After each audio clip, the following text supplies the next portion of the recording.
su ma ñëwee ci financement bu entreprise parce que ñu bëree dégg naa day def ay actions yu bëri jàppale femmes yi man d'accorduma ci parce que tant que ñu ngi leen di jàppale doo leen dem ku mu jàppale 100 000 francs wóor na ma kooku suy jël ci 100 000 yi takkaay yi mu am rek mot na million donc président ku ñëwati nga war ko dimbale xoolal takkaay yi su ëppee 100 000 rek bu ko jox 100 000 yi dare ah ah da ngeen ci jàppante exactement keroog dam doon animé benn conférence pour ay xale yu jigéen ku nekk di kaas way dañuy bëgg financement DER financé wu ñu ma demee attends xool leen sa loxo yéen yëpp dañuy yore ay iPhone 600 000 lay jar ngeen di laaj financement wu 300 000 400 000 ma ne da ngeen yab nit ñi comme iPhone 400 000 600 000 500 000 600 000 mun na am financement wu 300 000 est-ce que d'accord ngeen ak man mu ne ah non d'accord ñu dëgg loolu dëgg soo leen d'accord yi tàccu leen xam nga ñëpp tàccu wuñu de mais jàmbaar ngeen nag li politiciens yi war a def parce que tey jii Réfa laa fi taxawal parce que moom ma invité mais chance la pour que benn éminent homme politique nekk fii dañoo war a dimbali jigéen ak ndaw yi suñ ko defulee daañu taal waxuma dëkk bi mais daañu taal Afrique kenn mënu ci dara Ivoirien dañu naan cabri mort n'a pas peur du couteau ku dee ba pare lu muy ragal ku ragalul jël gaal traversé ba dem xaw ma Espagne du balu fetel moo koy tiital loolu lu wóor la donc ñun ñoo war a def suñu génération ñun man maa ngi beneen côté bi passé naa mais wu ma génération yi sama rakk yi ñoo war a fexe ba seet naka li ñuy def pour femmes yi si autonomisation boobu ñuy wax man du ay théorie de xaw ma sociologue yi nga xam ne waaw autonomisation de la femme non nañu wax luy dëgg si salle bi est-ce que am na ay commerçant ñi nekk marché mu ngoog damay joxe exemple boobu pour que le président Abdoulaye Dièye comprendre Sénégal fii yow sooy dem marché di jënd say marchandises pour jaayaat ko légumes yi dañ la koy lebal du dëgg est-ce que xam ngeen ne fii Sénégal taux d'intérêt yi à peu près banque ñaata la combien les années 7 ñii ne nañu 11 Sénégal fii am na ay banques yuy def ay taux d'intérêt de 7000% maa ko wax assuré c'est très simple ku am xaalis soo bëggee rek demal marché yi seen kii keesu 4000 yooyu légumes yi keesu 4000 femme bi su ko jëlee fin de journée bu na ko jaay 6000 jaay ko 7000 mais dafa may borom xaalis ñi am xaalis di ngeen taxaw lebal femme yi suñu la lebalee 4000 fin journée nga fay ko 5000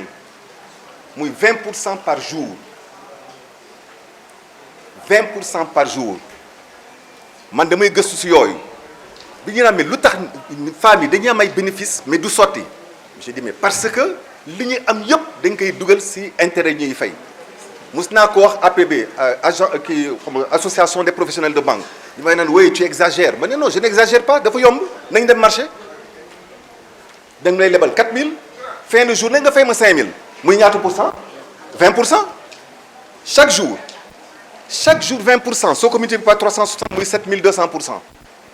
Mais c'est impossible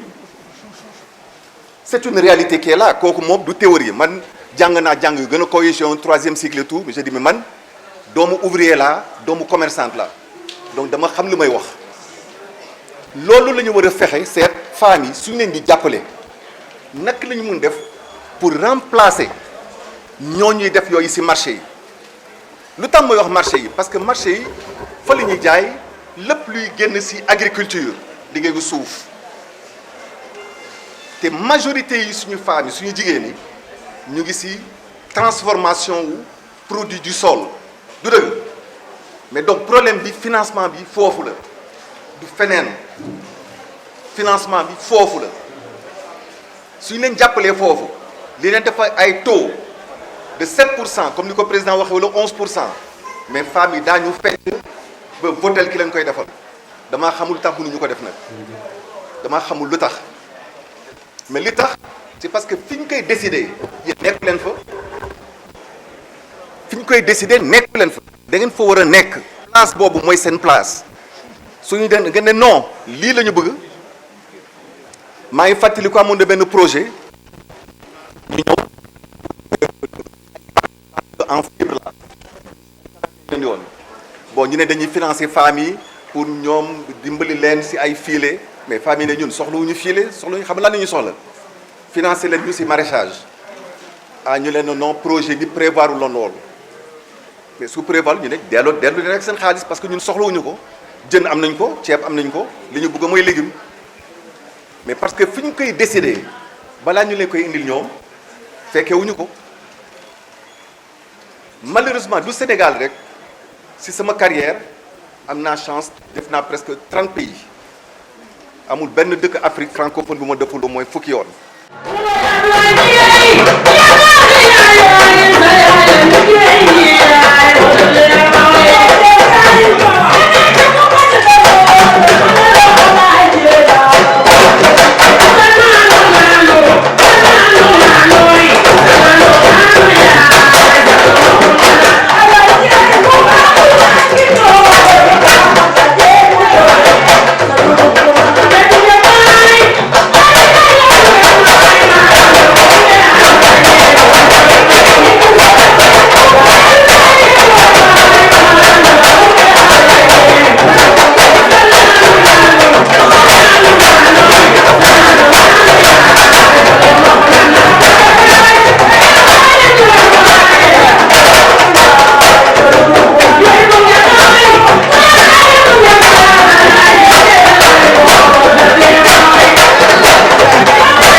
Monsieur le Président,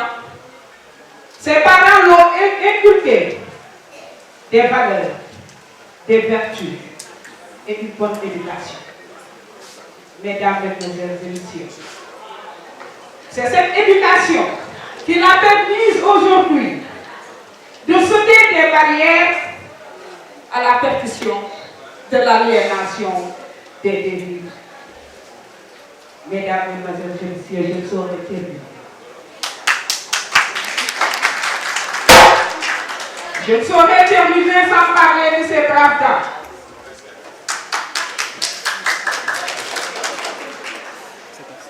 À ces femmes, dames, ces amazones dames, courageuses, dignes.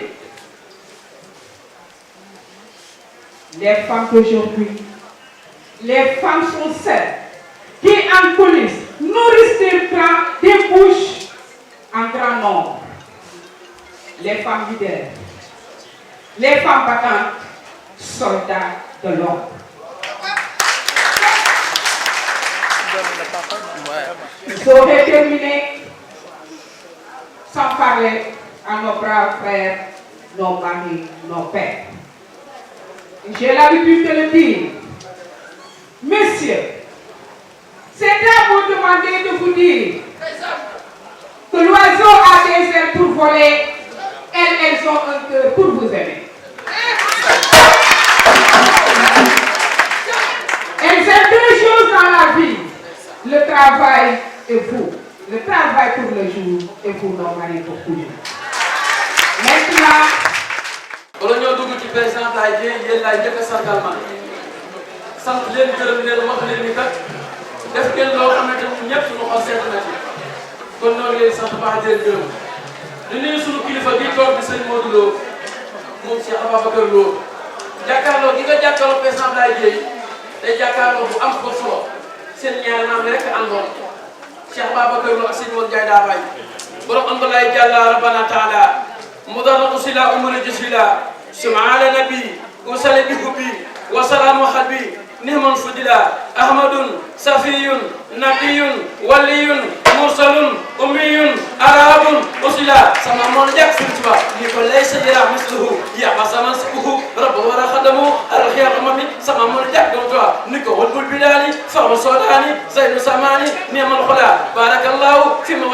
بن أهلي عبد الله جل ربنا تعالى مدن أسلا أمر جسلا سمع على نبي وسلم بحبي وسلام خلي لمن سجى أحمد سفي نبي ولي مرسل أمي وعرب أسلا ولي الوالي بسم رسولي مد أهلي منهم لا عبد الله جل ربنا تعالى مدن أسلا أمر جسلا سمع على نبي وسلم بحبي وسلام خلي لمن سجى أحمد سفي نبي ولي مرسل أمي عرب أسلا وجب البداني فارو سوداني زين سماني نعم الخلا بارك الله فيما والله بن أهل الإسلام damay wax ni l'islam bu fekkoon ne aw nag la bu ñu ko reyee ba pare ba fees ko am nga caw nar Alaaji Maalik Gay sa maam Sëñ Bambaay sa maam Alaaji Mos Jegele sa maam Alaaji Asan Jéele yi wooye sa baay Alaaji Lamin Jéele yi wooye sa baay Aji Maymuna Njaay la yi wooye sa yaay waaye Aji Jéey nga bokkal yaay Maam Mbay sa Jéey nga bokkal yaay waaye nag sa coordinateur bi ci Yaasin Jaay jërëjëf yàlla yàlla dolli sa jàmm yàlla yàlla dolli sa sutura dolli sa xew yokk say teraanga Mahamed Bay jërëjëf a jaamale ba dégg jërëjëf noo ngi lay sant noo ngi lay gërëm sunu xol seet na yàlla dolli seen jàmm yéen jigéen ñëpp sant nañ leen gërëm nañ leen kii mooy man maay moom lu ma mel mooma fu ma yegg mooma tey su ma demee ba siyaare ci Seydina Mohamed yàlla ak ñoom a tax kon Alaaji Ablaye jërëjëf yàlla yokk sa jàmm. ngi kontaan lool xam ni lii mënu see ñàkk ndaxte day taaral bés également day xumbal bés da koy neexal donc suñu mbokk chanteurs yi communicateurs traditionnels yi ñu leen di remercier parce que fu ngeen ñu fekk rek vraiment way ñu mu nekk ay way yu neex way yoo xamante ni aussi suñu xol na ciy set ndaxte occasion la ñu remercier ñëpp Thiessois mais loolu lépp bu amee ki tax initiative bi am mooy le REFA donc mention spéciale au REFA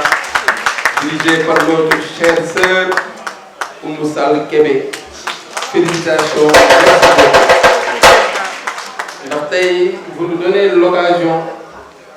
de s'adresser à la population thiessoise parce que depuis que ñu génn ci élection tey la ñu am assemblée bi pour s'affronter waxtaan ak jigéen ñi waxtaan ak jeunesse bi waxtaan ak thiessois mais particulièrement nag bés bii nag bésu jigéen ñi la bés bii bésu sargal jigéen la bés bii bésu jox jigéen wàccuwaayam donc ñu ngi remercier suñu conférencier bi monsieur Mathieu qui nous a fourni un excellent discours jëmale ko ci jigéen ñi moom xam naa ni moom ku faral jigéen ñi la parce que li mu wax yëpp de dafa jëm ci le développement de la femme ndaxte jigéen moom jàpp naa ni saa su ne dafa war a yokk te war nañu xool yan voies et moyens la ñuy teg pour jigéen ñi am yokk ndax suñu professeur wax na ko sànq ni jigéen difficulté yi ñuy teg coono yi ñuy teg mais amul retour d'investissement amul rentabilité amul ay retombées li leen di teg dafa diis li leen di teg dafa metti te liñ ci waroon am amuñu ko donc je pense que ni tey li fi suñu professeur wax ci thème bi am na jàngat yu bëri yoo xamante ni ñun politique yi ñun leaders yi war a accompagner jigéen ñi war nañ see gën a amaat beneen jàngat buñ ci am pour alléger la souffrance des femmes donc monsieur Mathieu encore une fois de plus kontaan nañ ñu ngi leen remercier tey na yàlla def ñu gisee je pense que ni bu ñu teeloon a démarrer conférence bi dina gën a yaatu dina gën a neex dina gën a xam ak yelleefu jigéen ci biir société donc ñu ngi sant ñëpp di gërëm ñëpp di wax ni dañu nekk ci mois de la femme man dama naan jigéen dañ ko war a féete année bi yëpp ndax ku xam Ablaye Dieye xam nga ni jigéen ñi la féete ndax wane nañ ko ci suñuy jëfin wane nañ ko ci suñu doxalin ndax la politique du président Abdoulaye Dièye repose si développement des femmes et je pense que ni loolu bu yokkul du wàññeeku donc occasion bi may na ma ni jigéen ñi dalal leen seen xel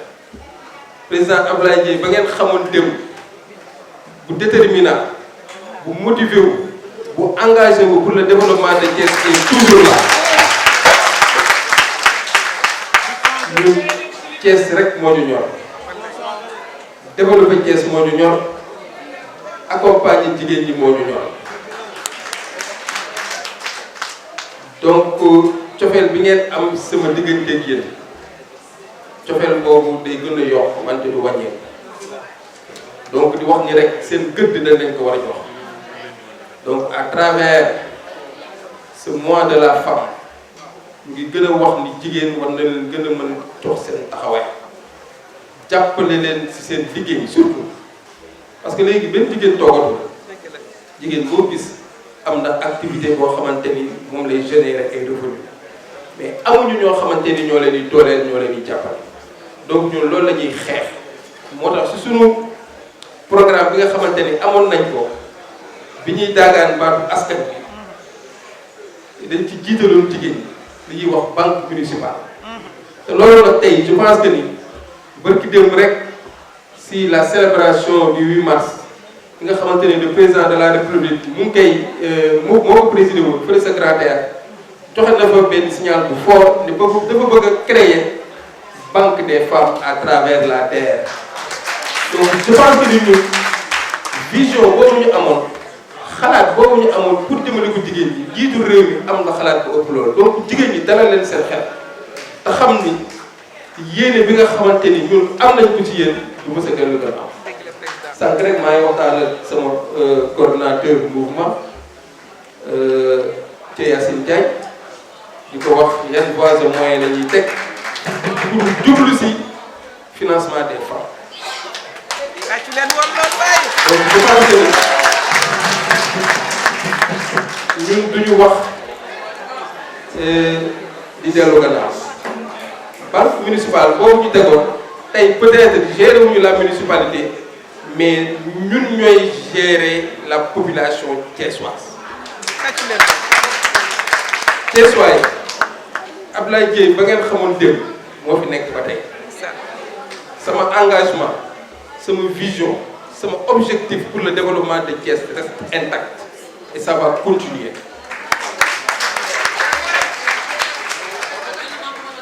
donc di wax ni tey lii suñu sœur Oumou Kébé initié avec la collaboration le partenariat de la grande coalition citoyenne And Siggil Thiès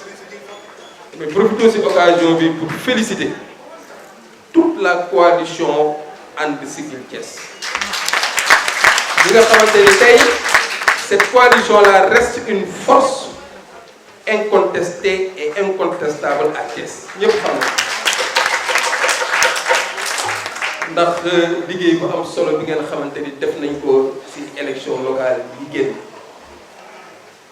te it di fi xew mu xam ko mais dañ koy nangu ak philosophie nangu ko ak dogalu yàlla te wax ni loolu bu mu tax ngeen démotivé wu ndax liggéey bi ngeen liggéey Thiès ñëpp xam ni élection locale ba ci coalition citoyenne And Siggil Thiès duggee si la ko nit ñi xam lañ mooy élection locale ndax jox nañ ko àqam taxaw nañ fa ñu war a taxawee jëf nañ fa ñu war a jëfee wax nañ fa ñu war a wax donc tey je pense que ni Thiessois yi nga xamante ni ñoo jox confiance la coalition citoyenne And Siggil Thiès muy góor muy jigéen muy mag muy ndaw même ñi nga xamante ni ils n'avaient pas l'âge de voter dañoo amoon yéene président Abdoulaye Dièye nekk maire ndax fu ñu mës a jaar da ngay gis ay xale yu ndaw dañu topp di ñu tàcc di ñu way di ñu ñaanal donc je pense que ni tey nous sommes maires spirituellement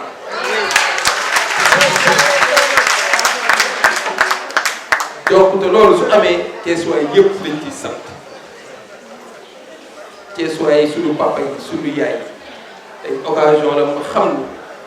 Thiès kat tànn nañ Abdoulaye Dièye parce que dugal nañ ko seen xol te loolu ku ko def amoo dara loo koy fayee lu dul taxawaay ba nga amoon déw nga gën ko yokk suñu taxawaay nag du mës a deñ mooy jàppale jigéen ñi également jàppale jeunesse parce que bu ñu waxee développement il faudra que aussi ñu boole ci la jeunesse. La jeunesse des fois peut-être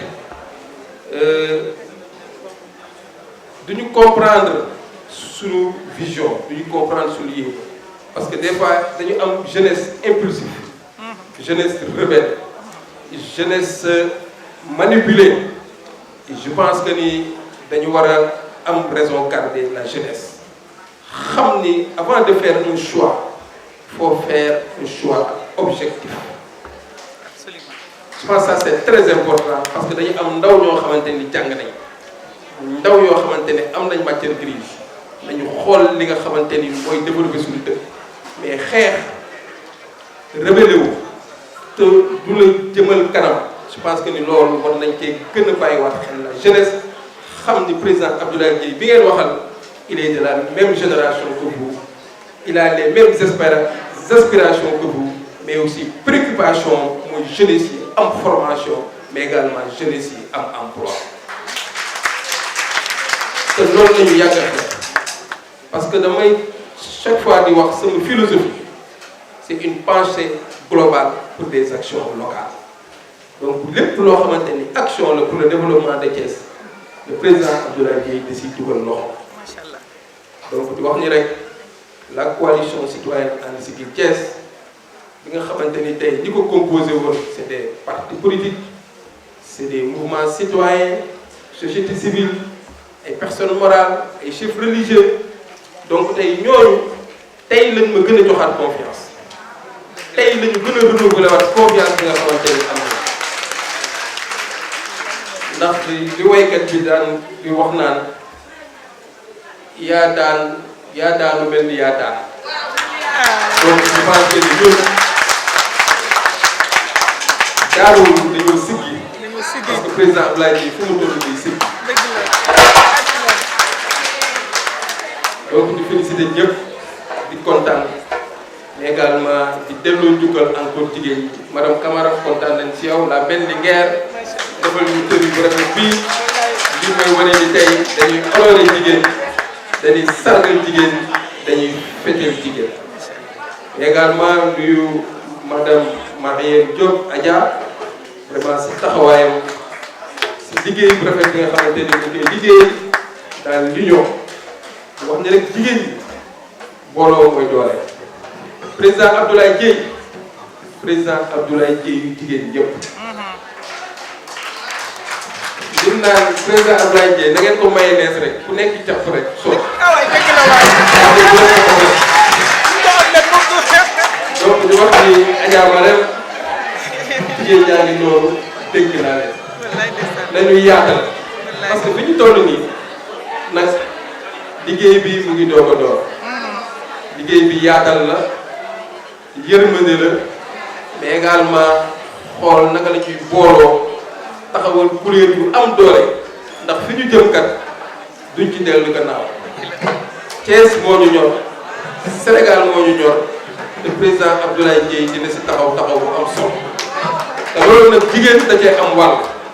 muy yéen da ngeen war a bokk ci instance de décision bu ñu ko waxee ci thème bi ne inclusion dans les politiques publiques dans les politiques de développement donc je pense que ni tey fu ma taxawee jigéen war na mën a taxaw parce que jigéen doole bu jigéen amul li naan derrière un grand homme il y a toujours une grande femme yéen ñi yéene sama doole yéen ñi yéene sama source de motivation mais également yéen jigéen ñi yéene li nga xamante ni moo ñuy jëmale kanam ëllëg donc nag di wax ni ñu ngi leen jox seen wàccuwaay droit yi góor ñi am xam ngeen ni si coalition citoyenne And Siggil Thiès droit boobu lañ leen jox égalité mais également inclusion ak participation parce que lépp loo xamante ni président Abdoulaye Dièye woote na ko rek jiital na si jigéen taataan xelam waxtaan ak moom te di leen wax ni rek dalal leen seen xel ndaxte fi ñu jëm dafa laajaat taxawaay dafa laajaat gis-gis mais également dafa laaj gëm-gëm ak engagement ndax suñu yéene wax nañ ko la formation et les financements parce que nit boo koy may jën fu mu toll da nga koy jàngal bu muy napp donc privilégier les formations madame Oumou à travers le REFA vraiment war nañoo nouer un partenariat boo xamante ni pour la formation en leadership d'abord parce que jigéen dafa war a nekk njiit jigéen day jiite nekkat lii ma teg activité bi ma teg dama si war a am benn leadership boo xamante ni moom lay dégager pour que activité bi di mën a yokk donc en tout cas avec les structures avec le REFA dinañ gën a renforcer le leadership féminin mais également seen inclusion dans les politiques de développement ndax monsieur Mathé bi vraiment dinañ jël si moom conseil jël si moom attache bu jàppale ñu pour que jigéen ñi gën a mën a am ay formation mais également jigéen ñi gën a mën a am taxawaay du ma terminer nag vraiment du ma remercier nos braves hommes ñi nga xamante ne tey ñoo ñëw accompagner jigéen ñi gis naa fi monsieur Thiam du PVD vraiment ñu koy remercier à travers lui ñu ngi nuyu suñu frère Lamine Sène le coordonnateur national du PVD bi nga xamante ni ñoom ñoo ñu accompagner woon ci coalition And Siggil Thiès te ba léegi ils sont dans la coalition et vont continuer à cheminer ci coalition bi nga xamante ni mooy la coalition citoyenne And Siggil Thiès nuyu suñu frère monsieur Sëñ Modou Lo di suñu xarit di suñu sëriñ di suñu lépp moom boo ko woo 4 heures du matin sëñ bu jóg taxaw ndax engagement bi nga xamante ni am na ci ñoom mon frère Badou merci encore le sage ak Pape Sey gis naa nga toog ak sunu sœur sunu soxna madame Sine merci encore également maa ngi seen nos braves filles nos braves dames de 100% Thiès ñu ngi leen di sant bu baax di leen gërëm les 100% de notre maire et de notre maire Pape Diop merci encore fu ñu wootee ñëw ngeen taxaw ñu ngi leen di remercier bu baax